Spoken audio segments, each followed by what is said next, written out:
आप सबको स्वागत है। आज हम 9 मार्च की श्री वरदान की रिकॉर्डिंग कर रहे हैं। मुझे लग ही रहा है कि आप सबका होली का महत्व समझ करके आपने जो होली का पर्व मनाया होगा बहुत ही सुंदर मनाया होगा और आध्यात्मिक तरीके से मनाया होगा आपने, कि आपने खुशी, शांति, शक्ति, प्रेम, आनंद जैसे देखा है। तो हमारे चक्रस भी जो होते हैं वो सारे होली के रंगों के ही बने होते हैं। एक्चुअली देखा जाए तो हरा रंग प्रेम का हो गया, पीला रंग आपका खुशी का हो गया ना, बैंगनी रंग आपका ज्ञान का हो गया।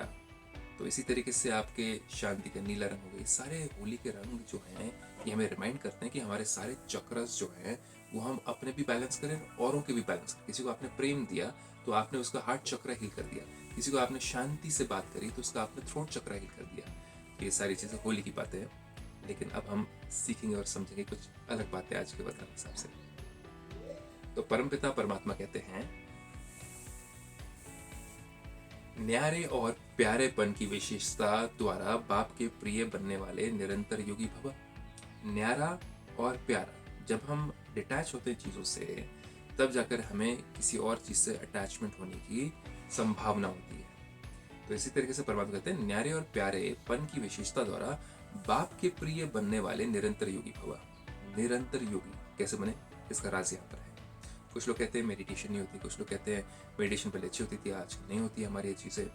फिर कहते हैं कि हाँ मेडिटेशन करने का तो बहुत मन है लेकिन करें कैसे समझ नहीं आता है।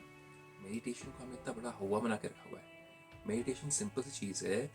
कोई जो साथी संबंधी एक दूसरे को जब याद करते हैं तो उसको ही मेडिटेशन कहा जाता है। बहुत सिंपल है, याद करना किसी को बस। ये कोई ऐसे नहीं है कि आपको कोई चीज़ में फंस जाना है जा करके, तो किसी बिंदु में, किसी प्रकाश में आपको घुस जाना अंदर जा करके, या वो प्रकाश वो बिंदु दिखाई दे दिखाई दे दिखाई दे, नहीं, ये सब कुछ नहीं है। मैं तो कहते हैं मैं बाप का कितना प्यारा हूँ, इसका हिसाब न्यारेपन से लगा सकते हैं। कितने न्यारे हैं हम, कितनी चीज़ों से डिटैच्ड है। कौन सी चीज़ें जो हमारी लाइफ में हमें हिला सकती है? क्या धन है? क्या तन की व्याधि है, प्रॉब्लम है, डिजीजेस है जो हमें हिला सकती है किसी की याद में भुलाने के लिए? या ऐसी कोई भी परिस्थिति है जो कि हमें इतना एंगेज कर सकती है कि हमें भगवान ही भूल जाए? नहीं, इसको कहते हैं और चीज़ों से न्यारा। चाहे तूफान आ जाए, आंधी आ जाए, लेकिन हम तुझे कभी ना छोड़ेंगे। तो प्रबंधक कहते हैं अगर थोड़ा न्यारा है, थोड़ा सा न्यारा, कंप्लीटली नहीं, थोड़ा न्यारा है, बाकी फंस जाते हैं, तो प्यारे भी इतने होंगे। तो जितना न्यारा उतना ज्यादा प्यारा, कम न्यारा, चीजों से कम डिटैच्ड, तो कम प्यारा। जो सदा बाप के प्यारे हैं उसकी निशानी है स्वतः याद। जो परमात्मा के प्यारे होते हैं, जिनको हर दिन परमात्मा की याद रहती है, प्यारे प्यार लगता है, परमात्मा से प्यार आता है, उनको हमेशा याद रहेगी। उनको मेडिटेशन सोचना नहीं पड़ेगा मेडिटेशन लगाना है, मेडिटेशन का टाइम हो गया है चलो बैठते हैं, नहीं। प्यारी चीज स्वतः और निरंतर याद रहती है कि नहीं? कोई भी चीज आपको प्यारी हो, चाहे साथी हो, संबंधी हो, कोई चीज हो आपके घर में, उसकी हमेशा आपको याद रहती है। उसको आपको टाइम दे करके याद नहीं करना पड़ता कि चलो मेडिटेशन का टाइम हो गया, चलो मैं उसको अपने साथी को याद करूं, चलो मैं अपने संबंधी को याद करूं ना। तो यह कल्प कल्प की प्रिय चीज है। कल्प कल्प, हर 5,000 वर्ष के बाद में परमात्मा अपना परिचय जब देते हैं हमें मुक्ति के लिए, तो वो हमारी सबसे प्यारी चीज हो जाती है। क्योंकि हम इतने सारे जन्म लेकर के थक गए होते हैं अपने साथियों संबंधियों के साथ में निभाते नाते हैं, कि परमात्मा कहते हैं चलो आओ, अब मेरी शरण में आओ और साथी संबंधियों से न्यारा बनो। ऐसी प्रिय वस्तु भूल कैसे सकते?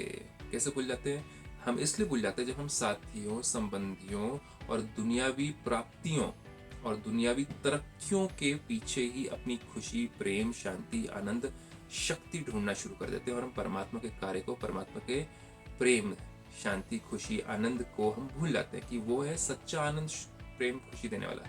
और हम दुनियावी चीजों के पीछे, कुछ फायदा हुआ, प्रॉफिट हुआ, खुश हो गए, लॉस हुआ, दुखी हो गए। ये क्यों को होता है? क्योंकि हमारा परमात्मा से लिंक नहीं होता है। हमने एक परमात्मा को ही आधार नहीं बनाया होता, हमने चीज़ों को, व्यक्तियों को ही आधार बना लेते हैं। और फिर हम क्या करते हैं, अरे मैंने इतना किया, मुझे मिला क्या वापस?